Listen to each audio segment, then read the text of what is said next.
जय Hind, good evening friends. कैसे हैं आप सब? थोड़ा समय हो गया हमारी मुलाकात के।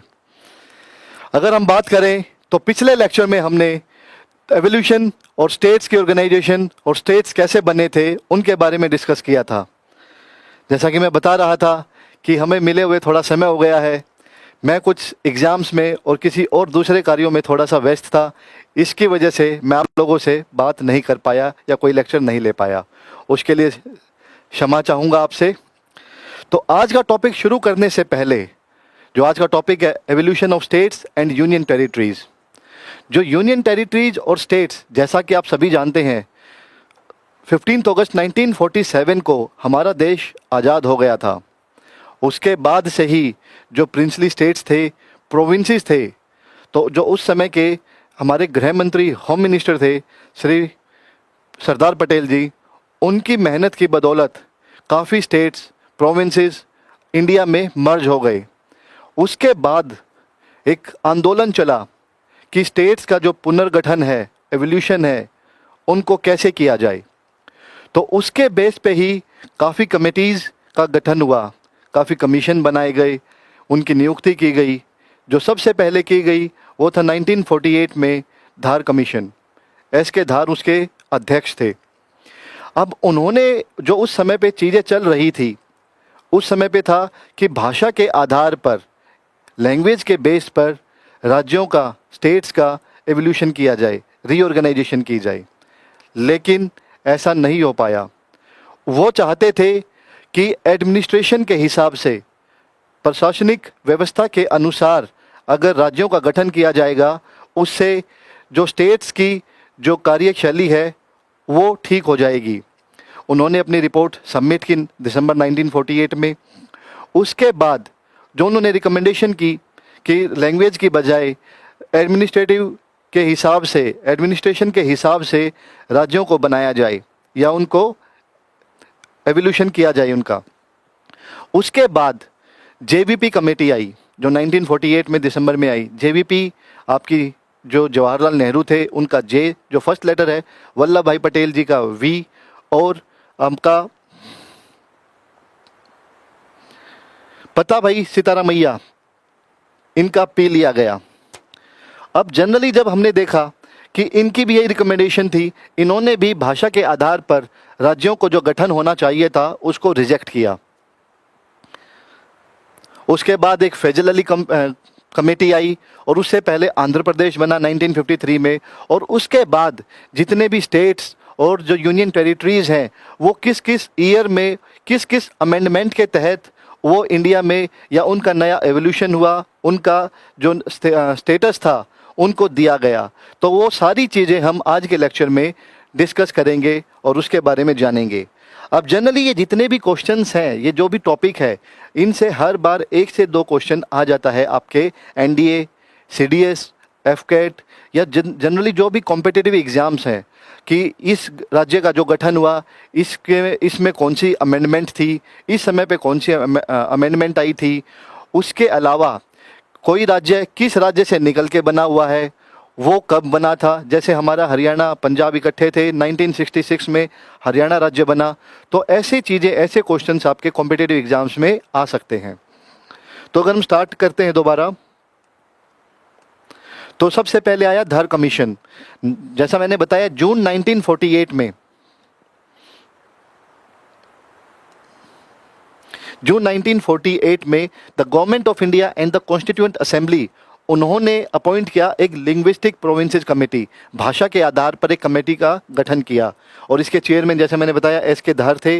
और इन्होंने अपनी रिपोर्ट जैसे जून में इन्होंने स्टार्ट किया और दिसंबर में इन्होंने लगभग 6 महीने के बाद ही अपनी रिपोर्ट सबमिट की। और इनकी रिकमेंडेशन थी कि भाषा के आधार की बजाय एडमिनिस्ट्रेटिव कन्वीनियंस के हिसाब से राज्यों का गठन हो या रीऑर्गेनाइजेशन ऑफ स्टेट्स हो। भाषाई कारक के बजाय प्रशासनिक सुविधा के आधार पर राज्यों का पुनर्गठन किया जाए, जिसका काफ़ी विरोध हुआ। और दिसंबर 1948 में ही जेवीपी कमेटी का गठन हुआ, अपॉइंटमेंट ऑफ अनदर कमेटी, जो आपकी दिसंबर 1948 में आ गई थी। इसमें आपके जवाहरलाल नेहरू, वल्लभ भाई पटेल और आपके पता भाई सीतारामैया थे। इन्होंने भी अपनी रिपोर्ट फाइनल सबमिट की आपकी अप्रैल 1949 में। लगभग 4 महीने के बाद ही इन्होंने जो भी पिछले कमीशन की कमेटी की जो रिकमेंडेशंस थी, जो पॉइंट्स थे, उन पे डिस्कस करके और वहीं से इन्होंने स्टार्ट किया और 4 महीने के बाद इन्होंने अपनी रिपोर्ट सबमिट की। उसके बाद इनकी जो रिकमेंडेशन थी, इन्होंने भी यही बोला कि भाषा के आधार पर राज्यों का पुनर्गठन नहीं होना चाहिए।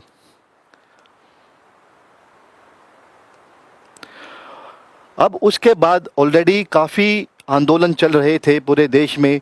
सब लोग यही चाहते थे कि भाषा के आधार पर जो राज्य हैं उनका निर्माण हो। तो अक्टूबर 1953 में the government of India was forced, उनको मजबूर किया गया to create the first linguistic state of Andhra Pradesh. Andhra Pradesh जो स्टेट है वो आपका मद्रास प्रोविंसेस से निकल के बना और 1953 में इसका निर्माण हुआ। इसको स्टेटस मिला आपके एक राज्य का और इस एक्ट को बोला गया आंध्रा स्टेट एक्ट ऑफ 1953।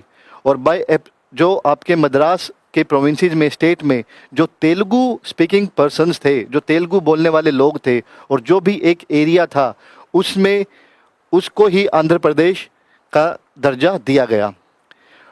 ये काफ़ी जो मैंने बताया कि विरोध होते रहे, आंदोलन हुए और एक जो उनके एक नेता थे पोटी श्रीरामुलु, उन्होंने 56 दिन की भूख हड़ताल के बाद उनकी डेथ हो गई थी और उसके बाद इस राज्य का निर्माण हुआ, गठन हुआ।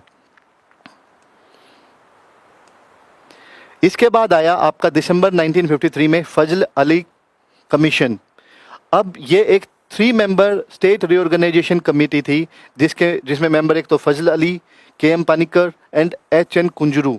ये जनरली नाम याद कर लीजिएगा क्योंकि कई बार क्वेश्चंस आ जाते हैं कि आपके इस कमेटी में कौन कौन मेंबर्स थे या किस ईयर में ये कमेटी या कमीशन आया था।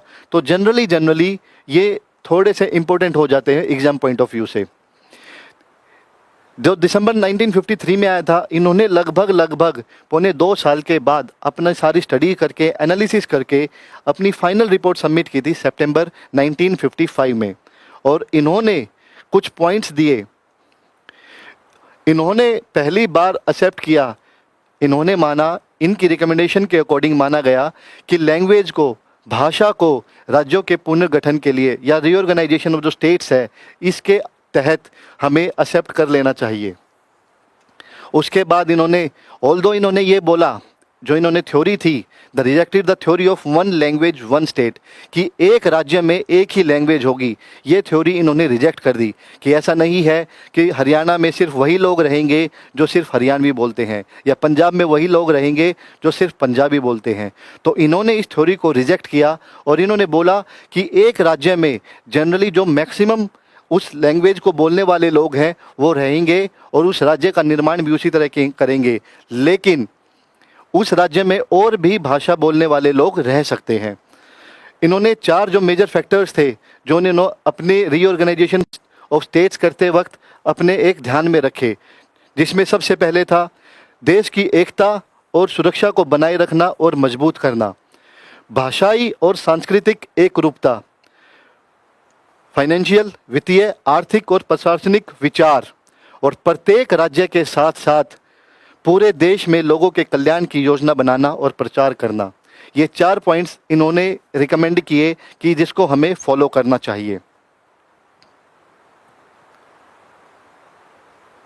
इसके बाद उन्होंने जो 4 फोल्ड क्लासिफिकेशन है जो हमने पिछले लेक्चर में पढ़ी थी, class A, B, C, D, जिसमें D में अंडमान एंड निकोबार आइलैंड्स थे, उनको रिजेक्ट किया, अबोलिश किया कि इनको ख़त्म कर देना चाहिए। और उसके बाद हमारे नए 16 स्टेट्स और 3 सेंट्रली एडमिनिस्ट्रेटेड टेरिटरीज वो बना देनी चाहिए। उसके बाद जो गवर्नमेंट ऑफ इंडिया है उन्होंने एक्सेप्ट किया ये रिकमेंडेशंस जो हमने पहले की, जो हमने डिस्कस की 4 पॉइंट्स, और लैंग्वेज के हिसाब से भाषा के आधार पर राज्यों का बनाना, और जो 4 फोल्ड आपके क्लासिफिकेशन थी उसको अबोलिश करना, और कुछ माइनर मॉडिफिकेशंस के साथ मामूली छेड़छाड़ करके उनको माना गया, एक्सेप्ट किया गया। स्टेट रीऑर्गेनाइजेशन एक्ट आया आपका 1956 में, और ये आपका 7th कॉन्स्टिट्यूशनल अमेंडमेंट जिसको बोलते हैं, उसके तहत इसको किया गया। और उस समय पे जो डिस्टिंक्शन थी between part A and part B was done away and part C states were abolished. जो हमने पहले पढ़ा था वो सारी चीज़ें अबॉलिश कर दी और 7th कॉन्स्टिट्यूशनल अमेंडमेंट के साथ 1956 में स्टेट्स रीऑर्गेनाइजेशन एक्ट पारित किया गया।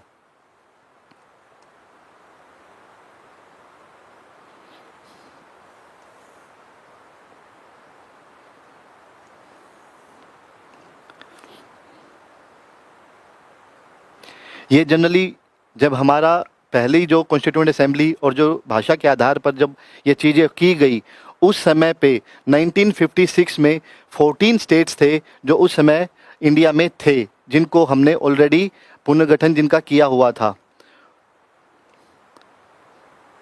और 6 आपकी यूनियन टेरिटरीज थी। तो उस समय पे जब 1956 में रीऑर्गेनाइजेशन स्टेट्स बिल पास हुआ, उस समय पे आपके 14 स्टेट्स और 6 यूनियन टेरिटरीज थी। उसके बाद जो new states and union territories created after 1956, 1956 के बाद जो नए स्टेट्स और यूनियन टेरिटरीज जिनका गठन हुआ, जो एक स्टेट से निकल के दूसरे में गए या अलग से राज्य बने, अलग से यूनियन टेरिटरीज का दर्जा मिला, वो सारी चीज़ें हम डिस्कस करेंगे। अभी तक हमने किया था कि 1956 से पहले आपके 14 स्टेट्स और 6 यूनियन टेरिटरीज थी। उससे पहले हमने पढ़ा कि आपकी जो फजल अली कमेटी थी उसमें 3 मेंबर थे, के.एम. पानियक्कर एंड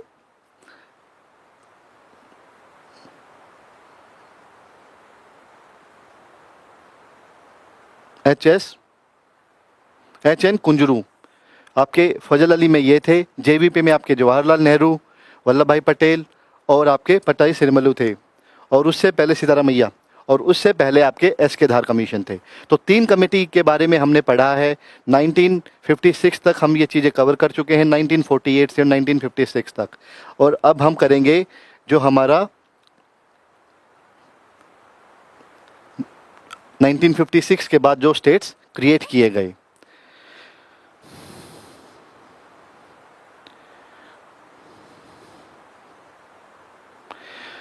कुंडू जी का मैसेज है, इस टॉपिक को तो और टीचर्स भी पढ़ाते हैं। मैं बिल्कुल मानता हूं कि और टीचर्स भी पढ़ाते हैं।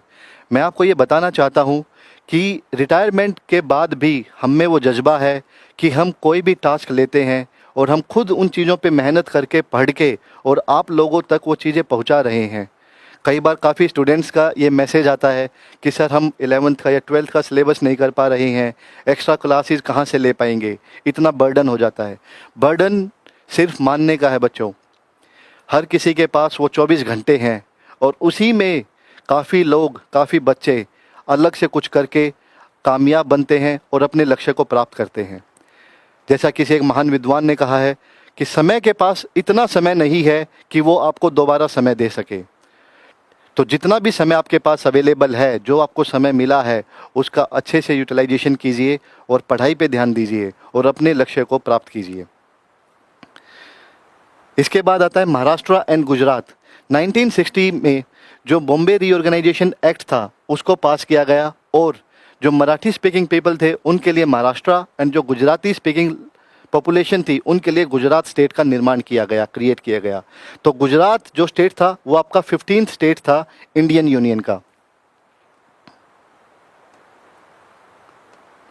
इसके बाद आता है दादरा एंड नगर हवेली।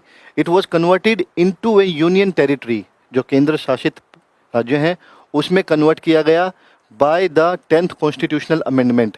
जनरली मैंने इनको हाईलाइट इसीलिए किया हुआ है कि जो भी स्टेट्स या यूनियन टेरिटरीज किस अमेंडमेंट के साथ उनको जो नया स्टेटस दिया गया, ताकि उन चीज़ों को आप आसानी से याद कर पाएँ। तो दादरा एंड नगर हवेली को 10th कॉन्स्टिट्यूशनल अमेंडमेंट के तहत पास किया गया। गोवा, दमन and Diu, they were constituted as a union territory by the 12th constitutional amendment. Later in 1987 Goa was conferred a statehood. Goa को राज्य का दर्जा मिला आपके 1987 में, 1987 में। और ये सब किससे किया गया? 12th कॉन्स्टिट्यूशनल अमेंडमेंट से। ये कब आया था? 1962 में। तो गोवा, दमन एंड दीव ये आपके जो 12th कॉन्स्टिट्यूशनल अमेंडमेंट थी जो 1962 में आई थी, उसके बाद गोवा को 1987 में स्टेटहुड मिला और दमन and Diu was made a separate union territory at that time.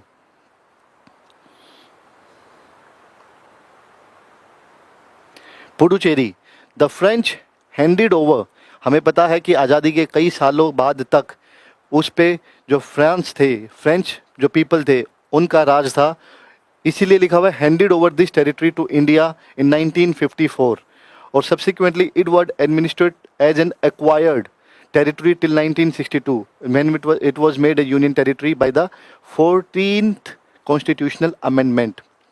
जो 14th constitutional amendment आई आपके, उसके तहत पुडुचेरी को यूनियन टेरिटरी का दर्जा मिला।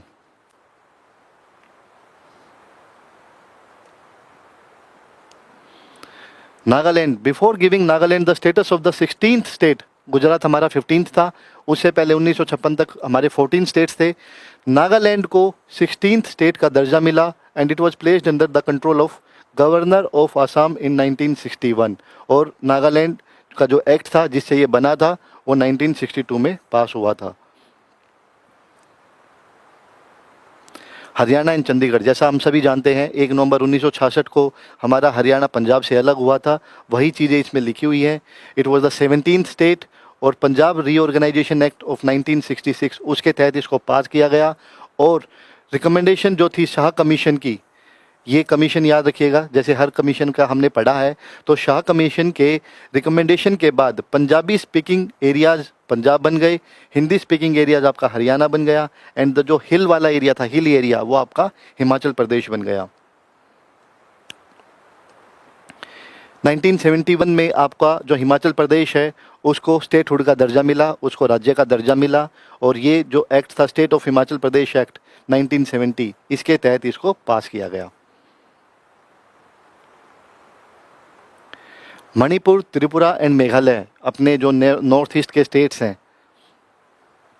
North eastern areas reorganisation act of 1971 the created the 90th 20th and 21st states of India which was Manipur, Manipur आपका 19वां, त्रिपुरा आपका 20वां और मेघालय आपका 21वां स्टेट बना and it additionally form the union territories of Mizoram and Arunachal Pradesh. उसके बाद आपकी जो टेरिटरीज हैं मिजोरम एंड अरुणाचल प्रदेश की, उनको भी पारित किया गया। सिक्किम आपका 36th कॉन्स्टिट्यूशनल अमेंडमेंट के तहत पास किया गया, 1975 में आया था 36th कॉन्स्टिट्यूशनल अमेंडमेंट एक्ट 1975, जिसकी वजह से आपका सिक्किम जो राज्य है वो बना था एंड ये आपका 22वां स्टेट था। This amendment amended the first and the fourth schedules of the constitution, हमने एक शेड्यूल्स की क्लास पढ़ी थी, उसके तहत हमने फर्स्ट शेड्यूल में, सेकंड शेड्यूल में, थर्ड में, फोर्थ में, उसमें क्या है वो सारी चीज़ों में एक अमेंडमेंट आई और एक article 371F to provide for certain special provisions with respect to the administration of Sikkim, जो प्रशासनिक सुरक्षा और वहाँ की जो व्यवस्था है उसमें कुछ चेंज किया गया और वो आर्टिकल आपका 371F के तहत किया गया। Mizoram act 1986, the union territory of Mizoram was given the status of 23rd state of India, 23वां स्टेट जो आपका था वो मिजोरम था, जो आपका 1986 के एक्ट के तहत पास किया गया। अरुणाचल प्रदेश 1986, अगेन ये आपका 24वां स्टेट था इंडिया का और इसको 1986 में स्टेटहुड का दर्जा मिला। गोवा, दमन एंड दीव रीऑर्गेनाइजेशन एक्ट जो हमने पढ़ा था 1986 में हुआ था, 1987 में गोवा को 25th स्टेट का दर्जा मिला और टेरिटरी जो आपकी थी गोवा, उसको दमन एंड दीव से अलग किया गया। उसके बाद छत्तीसगढ़, ये हम सभी जानते हैं कि ये मध्य प्रदेश से अलग होके बना है। Madhya Pradesh reorganisation act of 2000 में मध्य प्रदेश से अलग होके छत्तीसगढ़ राज्य का निर्माण किया गया एंड ये आपका 26वां स्टेट था। उत्तरांचल जो हम उत्तराखंड के नाम से जानते हैं, ये आपका 27th स्टेट था, जो आपका रीऑर्गेनाइजेशन एक्ट ऑफ 2000 इसके तहत इसको पास किया गया और आपका जो उत्तरांचल है, उत्तराखंड है, उसको उत्तर प्रदेश से निकाल के एक अलग राज्य बनाया गया। ऑल्दो जैसे इसमें लिखा हुआ है उत्तरांचल का नाम चेंज करके उत्तराखंड रखा गया। फिर उसके बाद Jharkhand, Bihar reorganisation act of 2000, again ये तीनों जो आपके राज्य थे ये 2000 के पास किए गए। 2000 में ये 3 आपके नए राज्य बने थे, 3 स्टेट्स बने थे।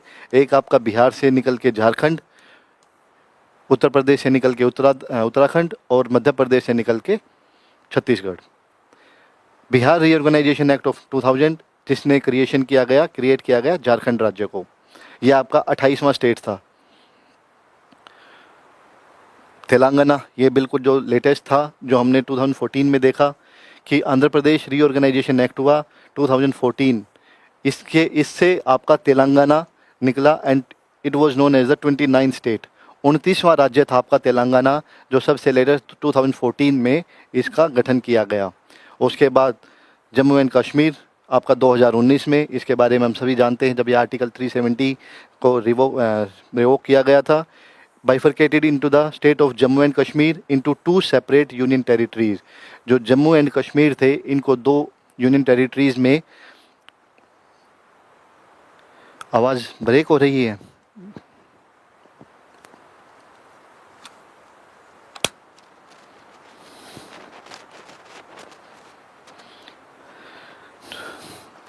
अभी ठीक है।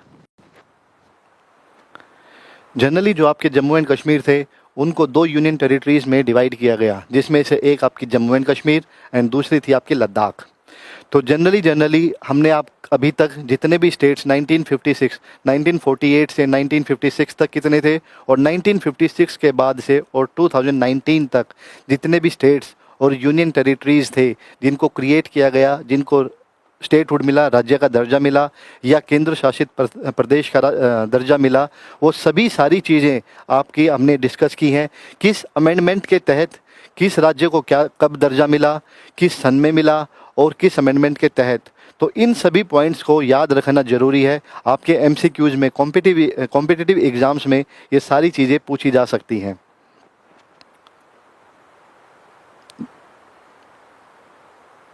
ये हमारा आज का लास्ट जम्मू एंड कश्मीर जो हमने डिस्कस किया है, ये लास्ट टॉपिक था।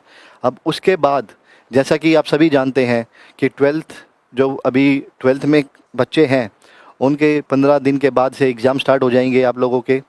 तो जो बच्चे ऑलरेडी NDA की प्रिपरेशन कर रहे हैं, तो और जिनका भी अभी एग्ज़ाम्स है, बोर्ड के एग्ज़ाम्स हैं, तो मैं उम्मीद करूँगा कि आप थोड़ा समय निकाल के NDA की भी पढ़ाई करें, क्योंकि मार्च में जब तक आपके एग्ज़ाम ख़त्म होंगे तो आपके पास काफ़ी कम समय रह जाएगा अप्रैल के एग्ज़ाम के लिए, जो NDA का एग्ज़ाम 13 अप्रैल को होना है।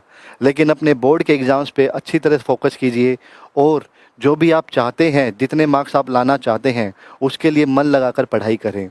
और NDA का जो पेपर अप्रैल में है, उसके लिए भी थोड़ा सा समय निकाल के पढ़ाई ज़रूर करें। दूसरा मैसेज मैं 11th क्लास के बच्चों को देना चाहूँगा, जो बच्चे 11th में हैं और जो अभी 2 महीने के बाद 12th में आ जाएंगे। ये आपके पास सुनहरा मौका है, आप इस समय को वेस्ट मत कीजिए, क्योंकि अप्रैल के बाद जो हमारा सेकंड बैच चलेगा, उसके बाद और जो सितंबर में एग्ज़ाम होना है, उसके बीच में काफ़ी कम समय मिलता है। तो अभी से ही आप अपनी पढ़ाई शुरू कर दीजिए।